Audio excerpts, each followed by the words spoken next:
Hey y'all, it's Delaney and welcome back to my channel.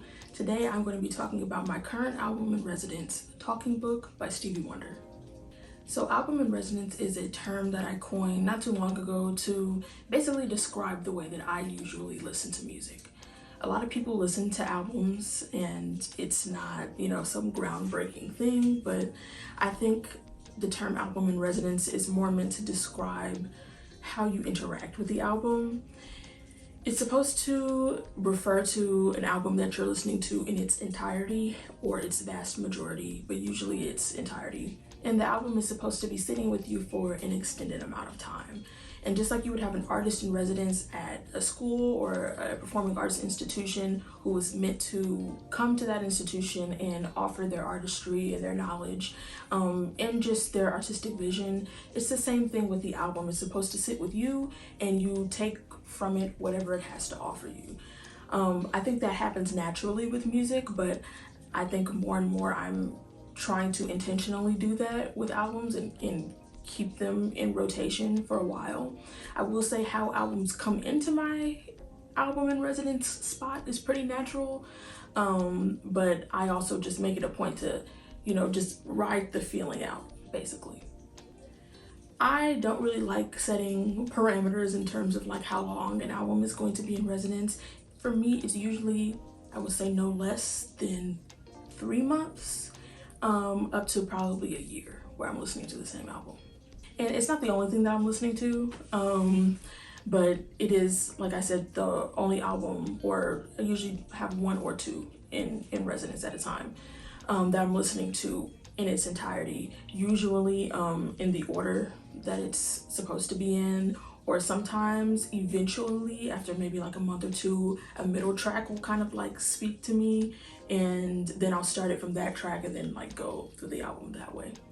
I think this is a really cool way of listening to music because I think it allows you to kind of interact with the album in different ways. Like sometimes I'm driving and I'm at a stoplight and I'm listening to a song and I've never been at a stoplight at that point in the song, so a lyric I've never heard before sticks out to me and then it takes on a whole new meaning. Stuff like that happens all the time when I have an album in residence. So Talking Book is and was, at the time of its release in 1972, a huge album, a groundbreaking album, and it came in residence for me. I can't really remember like the catalyst for it initially. I was actually transitioning it out around September of 2022, and then in October of 2022 it was the 50th anniversary of Talking Book, and so I cut it on just to celebrate that, one day, and I haven't been able to get away from it since. So if you're not super familiar with Stevie Wonder's discography, there are some songs on Talking Book that you will know. Superstition and You Are the Sunshine of My Life are both #1 singles off of that album, so you'll know those. They also won Grammys in 1973. And one of the things I love about having an album in residence is that it really allows your curiosity to be piqued about the story around the album, and Talking Book has a pretty powerful one. This album represents a significant point in creativity and artistry for Stevie Wonder in his life at this time.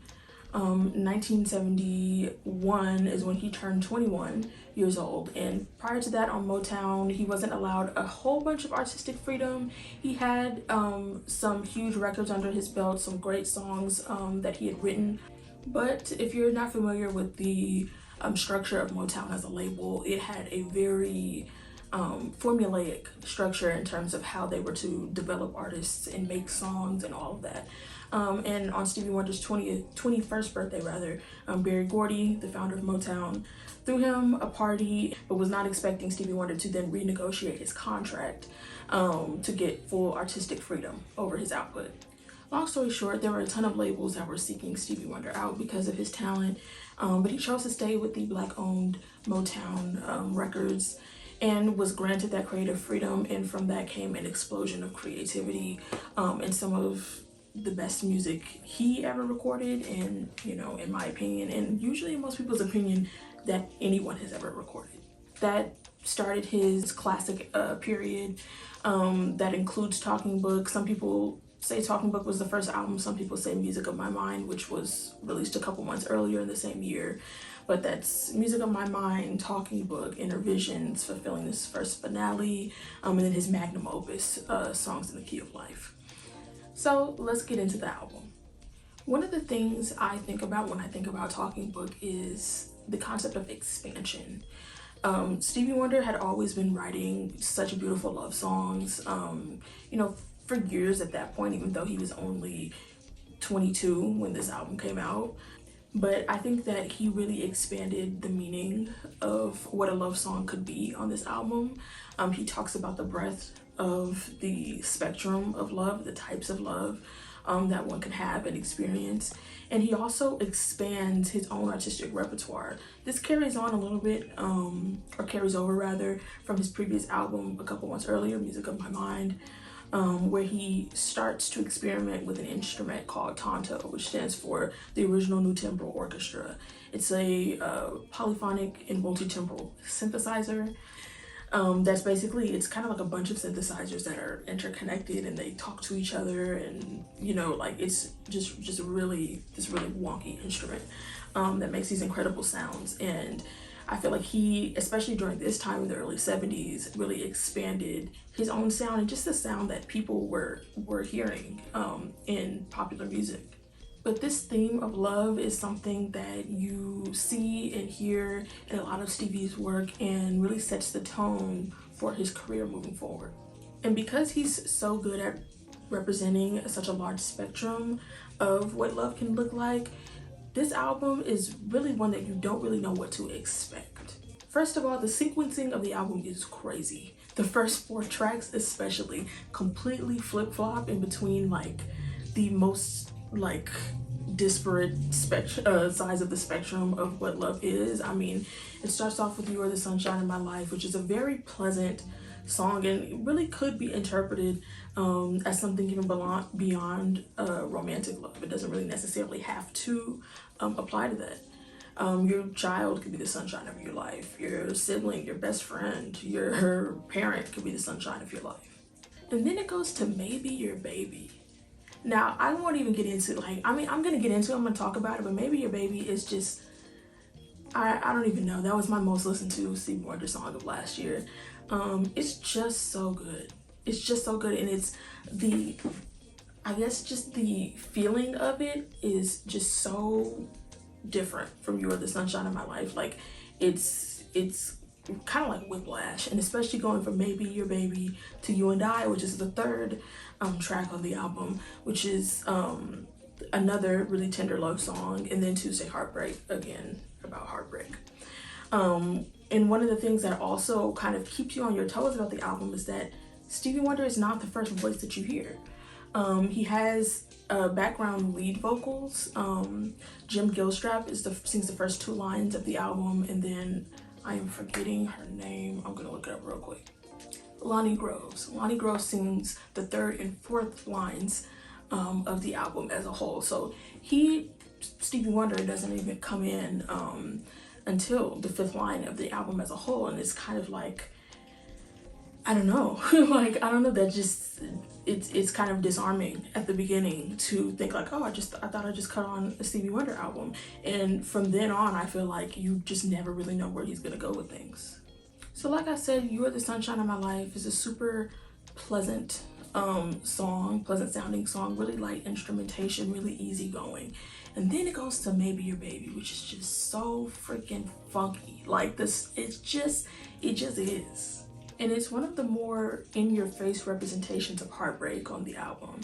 I mean, it is this really just sprawling, almost visceral type of anger at heartbreak, which I think is just a really raw feeling.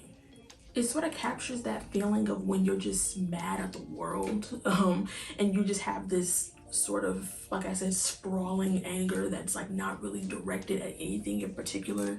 And I feel like he even says that in the song, I feel like the world's turning in on me. And so you're not really directing it at anything in particular, so much to the point that you kind of collapse in on yourself. And he even says that, I feel like I'm slipping deeper into myself. And so I feel like that is that sort of loneliness, that comes with that feeling, where you just like don't really even know what to do. And the clav, I mean, clavinet is one of those instruments just like harmonica or tanto that is heavily associated, I think, with Stevie Wonder. Or even if people don't know what a clav is, I feel like once you hear it, you'll be like, oh yeah, he uses that all the time. And so the clav in this song, I feel like it kind of captures that really visceral and like sharp-edged feeling that he has, because it's like almost like a snatching feeling, like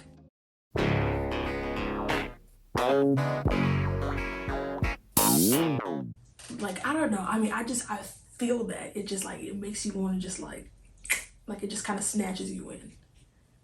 And then kind of going along with that whole slipping deeper into yourself sort of thing, and also playing out the baby aspect of it. I know he's saying maybe your baby, like maybe your baby as in the person that broke your heart, but also it seems like he's kind of playing with that in terms of like how it interacts with blaming yourself for quote unquote getting yourself into a situation where you allowed yourself to be hurt, because he's even going, he has these little background vocals saying like, stupid baby, you put so much trust in your baby, like, you know, kind of like, how could you do that to yourself? You kind of brought this on yourself. And in the background vocals, he kind of has these kind of taunting ha ha ha ha like background vocals, and interpolates a nursery rhyme, Little Sally Walker. So I feel like it's very much that kind of like taunting, like playground feel, that he's sort of blaming himself for getting into this situation because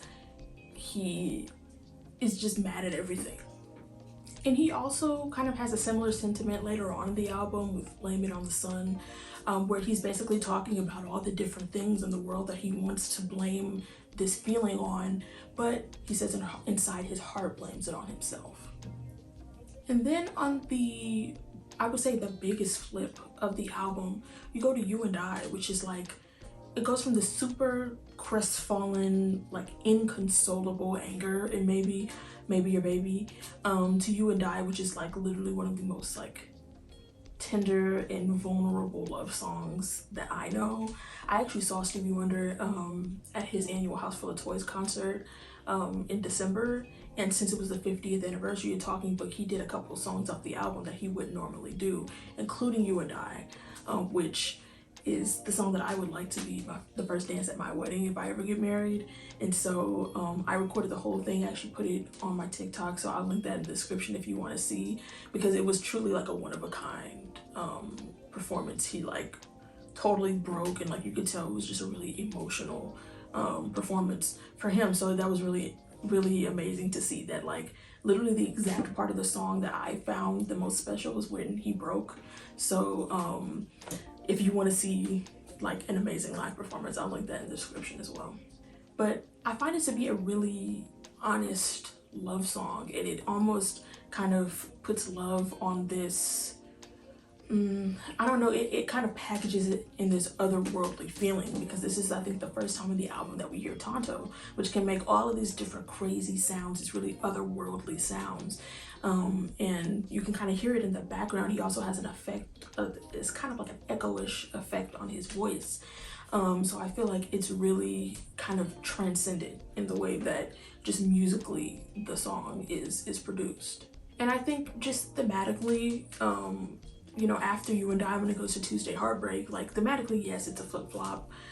Tuesday Heartbreak is a little bit more smooth in terms of just like, I think it kind of has that, the mundaneness of a Tuesday. Not necessarily that the song is boring at all, because it's a really fun song, but I think it's not this super like emotional sort of situation, at least not in the extremes that we just saw from the past two tracks. And I think it kind of brings him back down to earth, which is kind of ironic coming from You and I, like I just said, was so otherworldly. Kind of brings him back down to earth when you think about something as, like I said, mundane as Tuesday. Like you never really hear songs about Tuesday, and it's like, dang, this heartbreak is still here. Like it's it's Tuesday and I have to go about my life, and I'm also still heartbroken. That sucks. And part of the way that he talks about love on this album and some of the tracks reminds me of, like, I think it's the 5 stages of grief. And it's not necessarily automatically arranged in that way in terms of how he sequences the album, but I think that the first time that really stuck out to me was when I heard You Got It Bad Girl. And You've Got It Bad Girl is actually the first song on the album that you hear that has a co-writer on it. He co-wrote it with Yvonne Wright, which was one of his frequent collaborators. And it kind of reminds me of the denial part of the 5 stages of grief, because he's kind of flipping it around, like, well, you know, if you try to deny the feelings that you have for me, or if you try to reject me, like, you got a bad girl, like, I don't know what to tell you, like, that's on you. And you can tell he still believes that maybe she might come around, but I feel like musically I hear sort of a juxtaposition, because it shows us a really, like, a much deeper and richer side of Tonto that we haven't heard on the album quite yet, but also has this sort of playful background vocals that are, you know, like high-pitched and lighthearted, and so it kind of has that like push and pull of, like, you can tell that hurt is still kind of brewing underneath, but also he's kind of trying to act like it's not, and act like, you know, maybe things might turn around. So as you can see, there's a lot about love on this album, but there's another side to it, a more sobering side to the album that has really nothing to do with romance. Like I said, Superstition is on this album, as is a song called Big Brother, which is a real look into the political consciousness of Stevie Wonder. And again, he's 22. I think, you know, I can't speak for exactly where his head was at, but I feel like that is a time where a lot of us are really new to this more global or just broader consciousness. We're coming out of, you know, those teenage years where we're like very much in our own head and in ourselves, and kind of opening up to the world around us. And I feel like, I mean, he's done it in such a public way, in such a mature way, I think, for how old he was at this time. And although Superstition doesn't really directly address a specific issue, I think, you know, there are a lot of different ways it can be interpreted. First of all, musically, it locks him in with the clav. This is a clav line that everybody knows. And it also showcases one of his underrated talents as a drummer. If you didn't know, he plays the drums on Superstition. But then when he starts talking about, you know, when you believe in things you don't understand, that you suffer, I think that's talking about a larger issue, because there are a lot of things, I guess, even in this time in his life, like I said, you're kind of coming into a wider consciousness, and you're kind of dropped into a world that has been operating without you for a long time. Like, I remember the first time I was old enough to vote and being like, there's so much context that I'm like not even like aware of, and it's like, how do you catch up? You kind of can't, like, you kind of just gotta get in where you fit in. And I think a lot of us, you know, latch on to ideas that we may not necessarily even know where they come from, but we kind of just believe in them. And sometimes we don't really see what our life and our world can be if we look outside of those things and try to understand what's beyond them, or try to understand new ways of thinking about things. That's what I get from Superstition. And also, especially since it goes immediately into Big Brother, and I mean immediately, like if you've heard Beyonce's album Renaissance, like how they're like seamless transitions, that's how Superstition goes into Big Brother. And Big Brother is a lot more on the nose when it comes to talking about, you know, issues. It's talking about politicians' relationships with low-income neighborhoods and communities. It's talking about the fact that these people in communities that are suffering are not even seeing these politicians until it's time to get their vote. And I think musically it sort of reflects that. I mean, it kind of has this kind of folksy feel to it, and it kind of just reminds me of that sort of like out there, almost rural sort of scene that's like more removed from the hustle and bustle of like the fast-paced fast talking politician, that type of thing. Like, it just seems very removed from that. And it seems like just a more raw and bare bones take on some of these issues. He touches on empty promises. He touches on the attitudes that the government has to protesting and the negative attitudes that they have towards it, yet they don't want to take any action to actually address the issues that led to said protests. And I also think that the timing of this song is really interesting, because he says, "You've killed all our leaders." And, you know, keep in mind, this is 1972. This is coming right off the civil rights movement, right off of assassinations of prominent activists like, you know, Martin Luther King Jr., Malcolm X, Medgar Evers, Fred Hampton, super influential leaders and people who were targets because of their ability to mobilize large amounts of people. This is like literally public knowledge now. I mean, there's literally FBI documents talking about Malcolm X and Stokely Carmichael and other people who, Fred Hampton as well, who have had huge influence in the Black community and communities of color during the civil rights movement, specifically saying that being or having a Black messiah is a dangerous thing. And so I think for him to just straight up say, like, "You've killed all our leaders," and just acknowledging that, you know, coming off of this, like, you know, the Civil Rights Act has passed by this point, but also just acknowledging all of the death and the grief that came, that didn't have to, but did come from all of that, is something that I really admire about his music, and I, you know, really value. And this is another example of how, like, having an album or sitting with an album for a long time can pique your interest, because those are things, those assassinations that I just talked about are things that I learned about in history, or I learned about in my own time, but to hear that connected with some of the acclaimed music of this time is also just kind of put into a new perspective for me. But we know Stevie loves a love song, and he's always going to come back to that.